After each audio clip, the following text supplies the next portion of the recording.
আরেকটি বিষয়, সেটি হচ্ছে যে বিরোধী দল কেন কর্নেল ওলিকে প্রার্থী করলেন। আপনি প্রথম বলছেন সংবিধানের 70 অনুচ্ছেদ, ওখানে বলাই আছে যে দলীয় সিদ্ধান্তের বাইরে ভোট দিতে পারবে না, এবং দলীয় সিদ্ধান্তের বাইরে যদি ভোট দেয় তাহলে তার সদস্যপদ বাতিল হয়ে যাবে। সুতরাং আপনি নিশ্চিত থাকতে পারেন যে দলীয় ভোট সব বিএনপির প্রার্থী পাবে। এখন প্রশ্ন হচ্ছে ভোটের সিস্টেমটা কি। ভোটের সিস্টেম আপনি যদি গোপন রাখেন, আমি তো জানি না ঠিক প্রেসিডেন্ট ভোট কিভাবে দেবে, সেলিম ভাই হয়তো আমার চেয়ে ভালো জানবেন। তিনি তো প্রথমবারের মতো দিবেন। হ্যাঁ, যাই হোক, আমি জানি না। সেলিম ভাই আপনি বলেন তো, ভোটটা কি গোপন থাকবে নাকি? এটা আপনার গোপন থাকারই কথা, যেটা আমরা থাকার কথা বলতে কি, মনে করেন গোপন থাকলে তো আমার ভোট আমি কারে দিব কেউ তো জানার কথা, তাহলে তো ফ্লোর ক্রসিং করলাম কি করলাম না সন্দেহ থাকবে যে 213টা ভোট, যে কথার কথা যে এনে 50টা কম পাইছে বিএনপি প্রার্থী, তাহলে বিএনপি ভাবতে পারে যে আমার 50টা ভোট গেল। কিন্তু কোন 50 জন, আমার কাছে মনে হয় বিষয়টা এরকম না। আমি যেটা পত্রিকায় পড়লাম তাতে বোধহয় আপনি কোন প্রার্থীকে দিবেন, প্রার্থীর পাশে আপনার নাম দেওয়া হবে এবং কোন আসনের এমপি এটা লিখতে হবে, এটুকু আমার ধারণা। কাজে ওই ব্যাপারে কোনো সন্দেহ নাই যে ইট ইজ সার্টেন যে বিএনপির প্রার্থী যিনি থাকবেন সে পাস করবেন। এখন প্রশ্ন হচ্ছে যে আপনি কর্নেল ওলিকে যে প্রার্থী বানানো হইলো এরকম একটা অবস্থায়, সেটা কিন্তু একটা প্রশ্ন, একটা কোশ্চেন মার্ক। এটা কোশ্চেন মার্ক যদি আপনি আনেন তাহলে আমার কাছে একটা আলোচনার বিষয় হয়। আপনি ওইভাবে চিন্তা করেন। আমরা এই মুহূর্ত পর্যন্ত জানি যেটুক, আমার মনে হয় বিএনপির তরফ থেকে কাকে দিবে আমরা জানি না, এখনো কিন্তু স্থির হয় নাই। বাট 11 দলীয় যে বিরোধী দল, 11 দলীয় জোট, তারা কিন্তু কর্নেল ওলি সাহেবকে অলরেডি ডিক্লারেশন দিচ্ছে। তার ক্রাইটেরিয়া কি? উনি একজন আর্মি অফিসার ছিলেন, এবং উনি একজন বীর বিক্রম, এবং উনি একজন মুক্তিযোদ্ধা। আবার যদি আমি ফখরুল ইসলাম আলমগীর দিকে যাই, আমি কারো দোষ দিচ্ছি না বা নিন্দা করছি না। ফখরুল ইসলাম আলমগীর সাহেবের পারিবারিক ব্যাকগ্রাউন্ডে বলা আছে, তার ফ্যামিলিতে তার পিতা মুসলিম লীগ করতেন, তিনি মন্ত্রী ছিলেন। তো আমরা তো মুসলিম লীগ করা মানি তখন তাদেরকে রাজাকার ধরা হয় স্বাধীনতার পর থেকে। তো সেই হিসাবে তিনি তার পরিবারের পারিবারিক প্রশ্ন আসে। তো পারিবারিক প্রশ্ন যদি আনেন তাহলে বিএনপির যোগ্য প্রার্থীকে। পারিবারিক প্রশ্নটা আমি কেন বলতেছি, বাংলাদেশে ইনশাআল্লাহ তাআলা গত 53-54 বছর যাবৎ মুক্তিযুদ্ধের চেতনা, মুক্তিযুদ্ধের বাইরে কিছু নাই। You must pay honour to a freedom fighter. তা সেদিক থেকে যদি তুমি বিবেচনায় নেন, ফখরুল ইসলাম আলমগীর সাহেব যদি বিএনপির প্রার্থী হন, আর কর্নেল ওলি সাহেব যদি 11 দলীয় জোটের প্রার্থী হন, আমি তো মনে করি সবার ভোট তাকে দেওয়া উচিত, যেহেতু উনি কনফার্ম একজন বীর বিক্রম এবং নিজে একজন মুক্তিযোদ্ধা। কারণ আপনি স্বাধীনতার মুক্তিযুদ্ধের পক্ষে, চেতনার পক্ষে, ফুল টাইম চেতনার পক্ষে। তা আপনি চেতনার পক্ষে থেকে যদি ভোট চেতনার পক্ষে না যায়, তাহলে তো এটা ইনজাস্টিস। সেক্ষেত্রে আমি মনে করি বিএনপির একজন ভালো প্রার্থী আছে, আমার ব্যক্তিগত ওপিনিয়ন। আমাকে কি বিএনপি ভাত মাছ দিবে না, আমি জেনুইন কথাটা বলছি। বিএনপিতে একজন ভালো মুক্তিযোদ্ধা আছে, তিনি নিজের মুক্তিযুদ্ধ করেছেন, উনি মেজর হাফিজ, যিনি বর্তমান ভারপ্রাপ্ত দায়িত্ব আছেন। উনি মেজর হাফিজ। আপনি দেখেন একজন ব্যক্তি কতটা ক্রাইটেরিয়া দেয়, মুক্তিযোদ্ধা হাফিজ, মেজর হাফিজ, ফুটবলার হাফিজ, তারপরে সাংসদ হাফিজ, মন্ত্রী হাফিজ, স্পিকার হাফিজ, ভারপ্রাপ্ত রাষ্ট্রপতি হাফিজ। তো বিএনপিতে তো এর চেয়ে যোগ্য কোনো লোক নাই। এবং যদি মুক্তিযোদ্ধা হাফিজ ইলেকশন করেন আর মুক্তিযোদ্ধা কর্নেল ওলি নির্বাচন করেন, সেক্ষেত্রে মুক্তিযোদ্ধা হাফিজ যদি ভোট, জামাতের ভোটগুলোও পান, তা তো আমার কাছে ভালো লাগবে।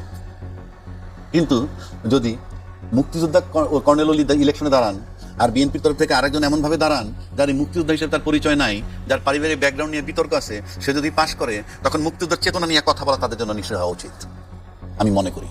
তো সেই হিসাবে রাজনীতি আপনার সাথে যোগ করি, যেটি সাদ হোসেন সেলিম বলেছেন যে আরেকটি নির্বাচনের আগে হয়েছে 91 সালে, যেটি তখন বিএনপির প্রার্থী ছিলেন আব্দুর রহমান বিশ্বাস, আর বিরোধী দল থেকে দেওয়া হয়েছিল বিচারপতি বদরুল হায়দার চৌধুরী। নিশ্চয়ই তাদের দুজনেরও আপনি তো ওইভাবে নিয়ে আসেন, জানেন, তখন আব্দুর রহমান বিশ্বাসই জয়ী হয়েছিলেন। ওইটাতে বললাম, ওইভাবে যদি বিষয় নিয়ে আসেন, তাহলে একটা কথা বলে দেই, এই মুক্তিযুদ্ধের চেতনাটা একটা রাজনৈতিক ইস্যু। নোবডি, কেউ ফিল করে না। ফিল করলে আপনি মুক্তিযোদ্ধার মেয়েরে রাজাকারের ছেলের সাথে বিয়ে দিচ্ছেন, আবার গল্প করেন। মানুষ, বাংলাদেশের লোকগুলাই জানি কেমন। আপনি যেটা টিকিয়ে রাখতে পারবেন সেটা বলেন কেন? আপনি মুক্তিযুদ্ধে এত গুরুত্ব দেন, মুক্তির জন্য জীবন দিয়ে দিতেছেন, হাতাহাতি হয় টকশোতে, যাদের বয়স 75-76 তারা হাতাহাতি করে, উত্তেজনা দেখলে নার্ভাস হয়ে যায় দেশ জাতি। তাহলে আপনি মুক্তিযোদ্ধা ভোট পাবেন না কেন? এই জন্য আমি বলবো, মুক্তিযোদ্ধার চেতনা বাস্তবায়ন করতে হইলে, মুক্তিযুদ্ধের প্রতি সম্মান দেখাইতে হলে বিএনপির মধ্যে একমাত্র প্রার্থী এখন এই মুহূর্তে মুক্তিযোদ্ধা হাফিজ। তাহলে কি কর্নেল ওলিকে রাষ্ট্রপতি প্রার্থী করে জামাত এবং 11 দল এখন যদি মনে করেন এখানে ফখরুল ইসলাম আলমগীর সাহেব এমপি থাকেন, প্রেসিডেন্টের পদে থাকেন, আর ওদিকে যদি কর্নেল ওলি সাহেব থাকেন, তাইলে যদি ফখরুল ইসলাম আলমগীর সাহেব পাস করেন আর কর্নেল ওলি যদি ফেল করেন, তাহলে জাতি সুচিন্তিত মতামত দিছে মুক্তিযুদ্ধের বিরুদ্ধে। যেটি আমি আপনার কাছে জানতে চাই যে জামাতে ইসলামী নেতৃত্বে যে 11 দল, তারা কি আসলে তাদের এখন যে কার্যক্রম আপনি জানেন, আমি একটু পিছনে যেতে চাই, বিরোধী দলের নেতার বাসভবনের আলোকচিত্র থেকে শুরু করে আলোকচিত্র প্রদর্শন থেকে শুরু করে, এবং কর্নেল ওলিকে রাষ্ট্রপতি মনোনয়ন দেন, তারা কি মুক্তিযুদ্ধের প্রতি ঝুঁকে গেল? ডেফিনেটলি আপনি যখন একটা মুক্তিযুদ্ধের কর্নেল ওলি সাহেব জামাতে যোগ দিলে, বাংলাদেশের ক্যারেক্টারটা কেমন জানেন? আপনি জামাতে যোগ দিলে রাজাকার হয়ে যাচ্ছে, কিন্তু জামাতের লোক এসে যদি আপনার দলে যোগ দেয়, তখন আপনাকে রাজাকার বলা হয় না। রাজাকার পরিশুদ্ধ হয়ে যায় অন্য একটা দলে গেলে। এই যেমন ধরেন আমাদের প্রয়াত হাসিনা মানে কি বলে সাবেক প্রধানমন্ত্রী হাসিনা তার মেয়ের যখন বিয়ে দিয়ে দিলেন আমরা জানি রাজাকারের ছেলের কাছে, ওটা জায়েজ হয়ে গেছে, ওটা নিয়ে কোনো বিতর্ক নাই, ওই 16 বছর কেউ কথা বলে নাই। এবং এই যে আপনার একটা এগুলো দিয়ে প্রমাণ করা যায় যে ধাপে ধাপে প্রমাণ করা যায় মুক্তিযুদ্ধের চেতনা না শুধু ক্যাশ করা, তাহলে আমি আবারও জোরালো কণ্ঠে বলছি, যদি আজকে যেমন আমার এখানে সাদা হোসেন সেলিম ভাই আছেন, উনি যদি মনে করেন বিএনপিতে এমন একজন লোক প্রার্থী দেয় যিনি মুক্তিযোদ্ধা না ব্যক্তিগতভাবে, আর অন্য জায়গাতে একজন মুক্তিযোদ্ধা দাঁড়ায়, কোনো শর্ত ছাড়াই তো মুক্তিযোদ্ধার পাশ করা উচিত এবং দলকে বলা উচিত উনি মুক্তিযোদ্ধা, pay honour to a freedom fighter, অন্যথায় এটা প্রমাণিত হবে যে এটা শুধুই কথার কথা। এইটি নিয়ে আসলে আপনি বলছেন যে রাজনৈতিক হাতিয়ার হিসেবে ব্যবহৃত হচ্ছে। অবশ্যই। 55 বছর ধরে যেটি হচ্ছে সেটি থেকে তো বেরিয়ে আসার কথা ছিল, বা সেটিই তো 5 আগস্টের একটা আকাঙ্ক্ষা ছিল। আচ্ছা, সেখানে কেন জোর দিচ্ছেন না, বা সেই জায়গাগুলো কেন সেই কথাটা আপনি শুরুতে বলছেন যে করছেন না? টেকসই গণতন্ত্র মানে আমি এক জায়গায় ঘুরতে গেলাম, গিয়ে দেখলাম যে ভাই এখানে তো একটা এই এলাকায় প্রচুর জেলে আছে। আচ্ছা, তো জেলে আছে তো খাল শুকিয়ে যাইতেছে, এই খালটা খনন করতে হবে, পানি প্রচুর আনতে হবে, পয়লা চলে আসলাম। এভাবে রাষ্ট্র ঠিক হয় না। রাষ্ট্র ঠিক হওয়ার জন্য আপনার প্রাতিষ্ঠানিক যে পরিবর্তনটা দরকার, যেমন আপনি ধরেন একজন ব্রিগেডিয়ার জেনারেল চালান সিএমএইচ, জি হ্যাঁ, ব্রিগেডিয়ার জেনারেল যে সিএমএইচটা চালায় সেটা ঝকঝক চকচক করে কেন? ওই ব্রিগেডিয়ার সাহেব ঢাকা মেডিকেল কলেজ চালাইতে দেন ডাইরেক্টর হিসাবে, আমি লিখে দিতে পারি। ব্রিগেডিয়ার তো দূরের কথা, আর্মি চিফকে চালাইতে দেন, ব্যর্থ হয়ে আপনার কাছে জানাই ঢাকা মেডিকেল যিনি চালান উনিও আর্মি। আমি তো সেটাই বলছি, তাহলে সিএমএইচ তো ঝকঝক চকচক করে, ঢাকা মেডিকেল কেন পারে না? কারণ প্রাতিষ্ঠানিক যে সিস্টেমটা, এই যে আপনি একটু আগে বললেন যে টেকসই গণতন্ত্রের কতগুলো শর্ত থাকে। নাম্বার 1, নাগরিকের ভোটের অধিকার। নাম্বার 2, নাগরিকের বিচার পাবার অধিকার। নাম্বার 3, নাগরিকের স্বাধীনভাবে কথা বলা এবং চলার অধিকার। এখন আসেন ভোটের অধিকার। ভোট যেটা দেখেন, আপনি আনুষ্ঠানিকভাবে ভোট দেখতেছেন, কিন্তু ভোটের পরে বলা হয় জাহিদুরে পাশ করানো হয়েছে, মিস্টার এক্স রে পাশ করানো হয়েছে, এই কথা কিন্তু হয়। এই যে পাশ করানো হয়েছে মানে ভোট হয় নাই, আর পাশ করানো হয়েছে মানে ওই সিটটা বিতর্কিত। আচ্ছা, এবারের ভোটে অনেকগুলো আসন এইভাবে বলা হয়েছে, তার মানে কি? আপনি যে দুইটা আসনের কথা বলছেন, কেউ কেউ বলছেন নাহিদকে পাশ করানো হয়েছে, ডাক্তার শফিকুর রহমানের পাশ করানো হয়েছে, যদি তাই হয়ে থাকে তাহলে তো দুইটা সিটে নির্বাচন হয় নাই। আপনি জিনিসটা বুঝছেন? এই যে মস্করা করে এসে বইলা ফালায় টকশোতে এসে যে সমস্ত দলের লোকেরা একবারও ভাবে না বললাম কি, তুমি যেটা বললাম মানে দুইটা সিটে নির্বাচন হয় নাই, এটা তো এই দুইটা তো হয়ই নাই, যেহেতু দেওয়া হয়েছে, তাহলে বাকি 298টার অবস্থা কি? কোশ্চেন মার্ক হয়ে যায় না? বিতর্কিত করে যায়, বাহবা নয়, সস্তা বাহবা, পপুলারিটি। এখন আসেন, আপনি যে নাগরিকের বিচার অধিকার দিবেন, বিচার দেওয়ার অধিকারের পূর্ব শর্ত কি? স্বাধীন বিচার ব্যবস্থা। স্বাধীন বিচার ব্যবস্থার জন্য দরকার কি? স্বাধীন সচিবালয়, বিচার সচিবালয়। সেটা কি করলেন? এই ক্ষমতা এসে সেলিম ভাইরা বন্ধ করে দিলেন। তারপরে বলা হয়েছিল বিচারক নিয়োগ অধ্যাদেশ, সেটাকে আইনে রূপান্তর করলেন না। তাহলে আপনি স্বাধীন বিচার কিভাবে দিবেন? এরপরে আসেন নাগরিকের স্বাধীনভাবে চলার অধিকার, বলার অধিকার, সেটার সাথে সম্পর্কিত হলে গুম অধ্যাদেশ, সেটাকে আপনি আজও আইন বানান নাই, পোক্ত করে আনবেন বলছেন, পোক্ত করে আনবো, এই জন্য এটা পাশ করাইলাম না, 5 মাস কিন্তু পার হয়ে গেছে। তার মানে আপনি নাগরিক অধিকার নিশ্চিত করতেছেন না, স্বাধীনভাবে চলার অধিকার নিশ্চিত করতেছেন না, কে চলতে পারে কি পারে না সেটা ইমেটেরিয়াল, বিচার ব্যবস্থা নিশ্চিত করতেছেন না যে বিচার পাবে, সুতরাং আপনি টেকসই গণতন্ত্রের দিকে নাই। এগুলোই তো গণতন্ত্রের রক্ষা কবচ। জি, অর্থাৎ আপনি হাঁটতেছেন এক জায়গায় গেলেন, হ্যাঁ আমার এখানে একটা স্টেডিয়ামের দরকার, ঘোষণা করে দেন একটা স্টেডিয়াম হয়ে গেল। This is not the way to lead the country.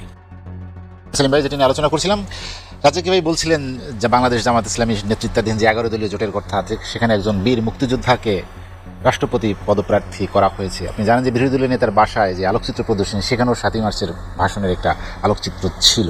জামাত যদি মুক্তিযুদ্ধকে এবং বাংলাদেশকে নিজের থেকে ধারণ করে, বিএনপির সেখানে কি কোনো ঘাটতি আছে কিনা? রাজাকি ভাই যেটি বলছিলেন যে সবার উচিত কর্নেল অলিকে ভোট দেওয়া। আচ্ছা, সবার উচিত কিনা সেটা বলতে পারবো না, রাজাকে বলতে পারবে। এখন জুলাই সনদের কথা আপনারা বলেছিলেন, তো জুলাই সনদে যেটা আছে রাষ্ট্রপতি না, রাষ্ট্রপতি নির্বাচন পদ্ধতি, সংবিধানে এই রূপ যুক্ত করা হবে যে বাংলাদেশে একজন রাষ্ট্রপতি থাকবেন, যিনি আইন অনুযায়ী আইনসভার উভয় কক্ষ, উচ্চকক্ষ এবং নিম্নকক্ষ সদস্যদের গোপন ভোটের সংখ্যাগরিষ্ঠতার ভিত্তিতে নির্বাচিত হবেন। রাষ্ট্রপতি নির্বাচনে প্রার্থী হওয়ার ক্ষেত্রে বিদ্যমান সংবিধান অনুচ্ছেদ 48/4 বর্ণিত যোগ্যতাসমূহ এবং রাষ্ট্রপতি পদে প্রার্থী হওয়ার সময় কোনো ব্যক্তি বা কোনো রাষ্ট্রীয় সরকারি রাজনৈতিক দল বা সংগঠনের পদে থাকিতে পারবেন না। এটা এখানে আপনার একটি রাজনৈতিক দল ছাড়া প্রত্যেকটা এটা একমত হয়েছেন, ইনক্লুডিং আপনার এনসিপি, জামাত, সবাই। একটি রাজনৈতিক দল বলতে আপনার ইসলামী আন্দোলন বাংলাদেশ, এখানে আপনার দ্বিমত পোষণ করেছেন, নোট অফ ডিসেন্ট দিয়েছেন, এটা আর কি। তো যেহেতু এখন পর্যন্ত উচ্চকক্ষ গঠিত হয় নাই, তো নিম্নকক্ষের ভোটেই রাষ্ট্রপতি নির্বাচিত হবে। ভবিষ্যতে যদি কখনো উচ্চকক্ষ গঠিত হয়, তাহলে উচ্চকক্ষ এবং নিম্নকক্ষের সদস্যদেরকে দিয়েই আপনার রাষ্ট্রপতি নির্বাচন করা হবে। এটা আমাদের আপনার জুলাই সনদের অঙ্গীকার, এই অঙ্গীকারকে আমরা আপনার বাস্তবে রূপ দিতে চাই এবং প্রতি রাজনৈতিক দলের অঙ্গীকারবদ্ধ এটাকে রাজনৈতিকভাবে তারা আপনার বাস্তবে রূপ দেবে আর কি। আর যেটা বলেছেন যে আপনার ওই মুক্তিযোদ্ধার বর্তমান যেটা বিরোধী দল প্রার্থী দিতে পারবে, কারণ গণতান্ত্রিক অধিকার, তারপরে সরকারি দল বিরোধী দল মিলে ভোট দেবেন এবং এটা গোপন ভোটের মধ্যেই হবে এই জিনিসটা। আর আপনার সেখানে তো বুঝে যায় জি প্রার্থী, বিরোধী দলের অপশন আছে, কর্নেল ওলি সাহেবকে মনোনয়ন দিয়েছেন বিএনপি, এখন পর্যন্ত তার মনোনীত প্রার্থী মানে আপনার করে নেই, ডিক্লেয়ার করেন নাই। ডিক্লেয়ার করার পরে সেটা যাকে ডিক্লেয়ার করে সেখানে তখন তাকে ভোট দেওয়া হবে আর কি। তো উনিশ সময় সময় আর দুদিনের মধ্যে হয়তো সবাই জানতে পারবেন যে হ্যাঁ কালকের মধ্যে জেনে যাবে, হয়তো কালকের সময় সবাই জেনে যাবে আর কি। তো এটা তো রাষ্ট্রের সর্বোচ্চ একটা পদ, রাষ্ট্রের সর্বোচ্চ পদে আপনার সবচেয়ে ভালো গ্রহণযোগ্য ব্যক্তি নির্বাচিত হলে ভালো হয় আর কি। তো এর আগে দিয়ে ধরেন কিছুটা ব্যর্থ ঘটনা হয়েছে, সেই ব্যর্থটা আশা করি খুব সুন্দরভাবেই এটার আপনার পরিবারক হিসাবে আপনার দাঁড়াবে। আর বিরোধী দল তো অনেকগুলো, আমি তো বললাম যে রাজনীতি অনেক সময় কৌশল আছে, অনেকগুলো কৌশল আছে, কৌশল অংশ হিসেবে তারা মানে 7ই মার্চের আপনার ছবি দিয়ে জিয়াউর রহমান সাহেবের স্বাধীনতার ঘোষণাটা দেন না, এটা তাদের সেই কৌশল তাদের হতে পারে এই ব্যাপারে। আর প্রার্থী দাঁড় করিয়েছেন একজন মুক্তিযোদ্ধাকে, সেটা তো কোনো মানে উনি একজন যুদ্ধকালীন সময়ে আপনার উপাধি পেয়েছেন, যুদ্ধ গুরুত্বপূর্ণ ভূমিকা আছে, এটা তো আর কেউ অস্বীকার করছেন না। তো তার বর্তমান রাজনৈতিক অবস্থান তো আপনার সেই আপনার মুক্তিযুদ্ধের সময় জুলাই সনদের কথা বলছিলেন সেলিম ভাই। জুলাই সনদে বলা হচ্ছিল যে রাষ্ট্রপতি এবং প্রধানমন্ত্রীর ক্ষমতা এক ধরনের ভারসাম্য আনা হবে, একটি আলোচনা হয়েছিল। সে বিষয়ে আসলে কি সিদ্ধান্ত হয়েছে, বা সে ধরনের ভারসাম্য যদি আনা হয় তাহলে রাষ্ট্রপতি পদটা কতটা গুরুত্বপূর্ণ হয়ে উঠবে আগামী জাতীয় সংসদ নির্বাচনের আগে? না দেখুন, এখানে তো আপনার ওই রাষ্ট্রপতির ক্ষমতা নিয়ে আমরা সুনির্দিষ্টভাবে আলোচনা করেছি। যেমন আপনার রাষ্ট্রপতির একটা ক্ষমতা আছে আপনার ফাঁসির আসামিকে মওকুফ করার ব্যাপারে, বুঝছেন না? তো তৎকালীন সময় এটা যথেষ্ট অপব্যবহার হতে আমরা দেখেছি আর কি। একদম চিহ্নিত খুনি লোককেও রাষ্ট্রপতি ক্ষমা করেছেন, কাউকে বর্ডার পাস করতে দিয়েছেন, আবার কোনো কোনো আপনার ফাঁসির আসামি আপনার জেলে আপনার বিয়ে করেছেন, বাসরত করেছেন। তো সব মিলিয়ে জুলাই সনদে আমাদের একটা আলোচনা হয়েছে, সেটা হলো যে রাষ্ট্রপতি ক্ষমা করতে পারবেন, তবে সেখানে একজন 3 সদস্যের একটা কমিটি করে দেওয়া হয়েছে, কমিটি সেটার সঙ্গে বিয়ে করবেন আর কি। রাষ্ট্রপতি আপনার সুপ্রিম কোর্টের যে কোনো বিচারপতিকে, সুপ্রিম কোর্টের হাইকোর্ট ডিভিশনের যে কোনো বিচারপতিকে প্রধান বিচারপতি হিসেবে নিয়োগ দিতে পারতেন, যে কোনো বিচারপতিকে। কিন্তু এখন বলা হয়েছে সুপ্রিম কোর্টের অ্যাপিল ডিভিশনের টপমোস্ট যিনি আছেন সিনিয়র এবং সেকেন্ড যে আছেন তিনি, এটা বিএনপি ইয়েতে এইভাবে রাষ্ট্রপতির ব্যাপারে ইয়ে করেছে আর কি। আমরা আপনার ক্ষমতাকে আমরা একটা মোটামুটি সুনির্দিষ্ট করে দিয়েছি। এছাড়া আপনার ঐক্যমত্য কমিশন যেটা, সেটা সে সময় তো এখানে অনেক কথাবার্তা আছে, ঐক্যমত্য কমিশনের ভূমিকা। ওনারা হঠাৎ করে আপনার রাষ্ট্রপতির ব্যাপারে আমাদেরকে একটা মানে অনেকগুলো ক্ষমতা দিয়ে রাষ্ট্রপতিকে একটা প্রস্তাব আমাদের সামনে দিয়েছেন। তো সেই প্রস্তাবের মধ্যে দেখা যাচ্ছে তাহলে নির্বাহী বিভাগের কোনো কাজ থাকে না। নির্বাহী বিভাগের অনেকগুলো কাজ আপনার যেটা আমরা চিন্তা করতে পারি না। ধরেন আপনার এখানে অ্যাটর্নি জেনারেল নিয়োগ, জাতীয় মানবাধিকার কমিশনের চেয়ারম্যান ও সদস্যদের নিয়োগ, তথ্য কমিশনের চেয়ারম্যান এবং সদস্যদের নিয়োগ, বাংলাদেশ প্রেস কাউন্সিলের চেয়ারম্যান নিয়োগ, আইন কমিশনের চেয়ারম্যান নিয়োগ, বাংলাদেশ ব্যাংকের গভর্নর নিয়োগ, বিশ্ববিদ্যালয় মঞ্জুরি কমিশনের চেয়ারম্যান নিয়োগ, এনার্জি রেগুলেটরি কমিশনের চেয়ারম্যান ও সদস্য নিয়োগ, বাংলাদেশ টেলিকমিউনিকেশন রেগুলেটরি কমিশনের চেয়ারম্যান ও সদস্য নিয়োগ, সশস্ত্র বাহিনী সমূহ সেনাবাহিনী, নৌবাহিনী, বিমান বাহিনী প্রধানদের নিয়োগ, প্রতিরক্ষা গোয়েন্দা মহাপরিচালক ডিজিএফআই এর মহাপরিচালক নিয়োগ, জাতীয় নিরাপত্তা গোয়েন্দা এর এনএসআই এর মহাপরিচালক নিয়োগ। তো হঠাৎ করে দেখলাম যে ক্ষমতায় রাষ্ট্রপতিকে একদম ফ্রাঙ্কেস্টাইনের মতো ক্ষমতা দেওয়া, এগুলো নিয়ে আলোচনা হয়েছে। পরবর্তীকালে আপনার অনেকগুলোতে নোট অফ ডিসেন্ট দিয়ে না, জুলাই সনদে আমি আপনাকে বলি, জুলাই সনদে আছে রাষ্ট্রপতিতে আপনার যেটা সেটা হলো যে জাতীয় মানবাধিকার কমিশনের চেয়ারম্যান সদস্য, তথ্য কমিশনের প্রধান এবং commissioner, Bangladesh press council commission, আইন কমিশনের চেয়ারম্যান, বাংলাদেশ ব্যাংকের গভর্নর, বাংলাদেশ এনার্জি রেগুলেটরি কমিশনের চেয়ারম্যান। এটা হলো জুলাই সনদে। সেখানে এখানে আপনার রাজনৈতিক দলের মধ্যে 9টি রাজনৈতিক দল নোট অফ ডিসেন্ট দিয়েছে, তার মধ্যে বিএনপিও আছে। আর নোট অফ ডিসেন্টের ব্যাপার বলা আছে অবশ্যই কোনো রাজনৈতিক দল বা জোট তাদের নির্বাচনী ইস্তাহারে উল্লেখ করবে যদি জনগণের ম্যান্ডেট লাভ করে তাহলে তারা সেই মতো ব্যবস্থা গ্রহণ করতে পারবেন। তার মানে আপনার এই যেটা আপনার নোট অফ ডিসেন্ট দিয়েছেন তাতে করে আপনার বিএনপি যেটা মেনেছেন, বিএনপি হলো যে জাতীয় মানবাধিকার কমিশনের চেয়ারম্যান ও সদস্যদের নিয়োগ, তথ্য কমিশনের চেয়ারম্যান ও সদস্য নিয়োগ, বাংলাদেশ প্রেস কাউন্সিলের চেয়ারম্যান নিয়োগ, আইন কমিশনের চেয়ারম্যান নিয়োগ। এখানে এনার্জি রেগুলেটরি আর বাংলাদেশ ব্যাংকের গভর্নর এই ব্যাপারে নোট অফ ডিসেন্ট দিচ্ছে। তাহলে এখন নোট অফ ডিসেন্টের ব্যাপারে বলা আছে যে রাজনৈতিক দলগুলো সদস্যতা লাভ করবে বা ক্ষমতায় আসবে, তারা তাদের মতো করে হিসাব বাস্তবায়ন করতে হবে। তাহলে এটা বিএনপি যেটা যেভাবে চাইছে সেভাবেই আপনারা মানে আপনার এখন 2টা প্রশ্ন নোট অফ ডিসেন্ট দিয়েছে। এই 2টার বাদ দিয়ে যে 4টার ব্যাপারে একমত হয়েছে, 4টা আপনার ক্ষমতা রাষ্ট্রপতির সাথে অতিরিক্ত যুক্ত হচ্ছে। এছাড়া রাষ্ট্রপতি তো আপনার বাংলাদেশে আর অন্যান্য যেসব ক্ষমতাগুলো আছে সেটা আর কি, এটা মোটামুটি একটা ভারসাম্য।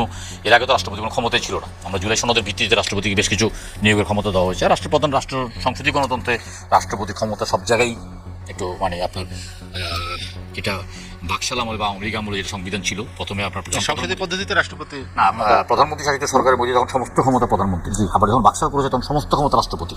পরবর্তী 1979 চেক অ্যান্ড ব্যালেন্স করে মোটামুটি রাষ্ট্রপতিকে কিছু ক্ষমতা দিয়ে আপনার একটা মানে পরবর্তী পঞ্চম সংশোধনী করা হয়েছে। আর এইবার মোটামুটি রাষ্ট্রপতিকে আরও 4টা মানে ক্ষমতা দেওয়ার পরে রাষ্ট্রপতি পদটা আলংকরিক এবং তাৎক্ষণিকভাবে আপনার এইসব নিয়োগের ক্ষমতা পাওয়ার পর রাষ্ট্রপতি পদটা আলংকরিকের চাইতেও কিছু নির্বাহী ক্ষমতা এখানে যুক্ত হয়েছে। সেলিম ভাই, যেটি আপনি বলছেন যে মানবাধিকার কমিশন, আপনি জানেন যে গুম কমিশন, আরও বেশ কয়েকটি আইন, যেটি একটি গুম প্রতিকার আইন যেটি মন্ত্রিপরিষদে অনুমোদন হয়েছে, বাকি অন্য বেশ 3-4টি আইন যেটা আছে যেগুলো এখনো প্রক্রিয়াধীন, যেগুলো অধ্যাদেশগুলো আইনে রূপান্তর করা হয়নি, সেগুলো নিয়োগ গঠন প্রক্রিয়ায় যদি রাষ্ট্রপতি অন্তর্ভুক্ত থাকেন, গণতন্ত্রের যে রক্ষা কবচ এই বিষয়গুলো, এখানে রাষ্ট্রপতির ভূমিকা আসলে কতটা গুরুত্বপূর্ণ হতে পারে এবং দল এবং দলের প্রায় 2/3 সংখ্যাগরিষ্ঠতা এই নিয়ে রাষ্ট্রপতি এবং সংসদ এই দুটি আসলে ভারসাম্য কিভাবে আসবে? না, আমি আপনাকে আবার বলছি, সংসদীয় গণতন্ত্র রাষ্ট্রপতি পদটা অলংকারিক পদ, এটা একটা অলংকারিক পদ। এটা সেটি কি সংসদ নিয়ন্ত্রিত হবে নাকি রাষ্ট্রপতি তার স্বাধীনভাবে মতামত নিতে পারবে? আমি শুধু একটু জানতে চাই মানবাধিকার রাষ্ট্রপতির ক্ষেত্রে রাষ্ট্রপতি যে ক্ষমতাগুলো আছেন উনি সেটা স্বাধীনভাবে প্রয়োগ করবেন, এখানে কোনো রকম কোনো বাধা নেই। আর বিএনপি তো গুম কমিশন এবং মানবাধিকার কমিশনকে এক করে আরও শক্ত করে এবং আরও দুইটা মানে আইনকে একটা সাথে একটা ওভারল্যাপিং না হয় এই ধরনের পরীক্ষা নিরীক্ষা করেই তারা মানে মন্ত্রিসভা পাশ করেছেন এবং নেক্সট আপনার সংসদে উপস্থাপিত হবে, নেক্সট সংসদে আরও কিছু বিল উপস্থাপিত হবে আর কি। তো যেহেতু বিএনপি সরকারের ম্যান্ডেট, জনগণের ম্যান্ডেট পেয়েই নির্বাচিত হয়েছে, বিএনপি তার অন্য কোনো রাজনৈতিক দলের ম্যান্ডেট অনুযায়ী কাজ করবেন না, তাই না? তার বিএনপি তার নিজস্ব যে দৃষ্টিভঙ্গি, সেই দৃষ্টিভঙ্গি নিয়েই রাজনীতি করবেন, সেই দৃষ্টিভঙ্গি নিয়ে প্রশাসন চালাবেন, সেই দৃষ্টিভঙ্গি নিয়ে রাষ্ট্রকে সামনের দিকে এগিয়ে নিয়ে যাবেন।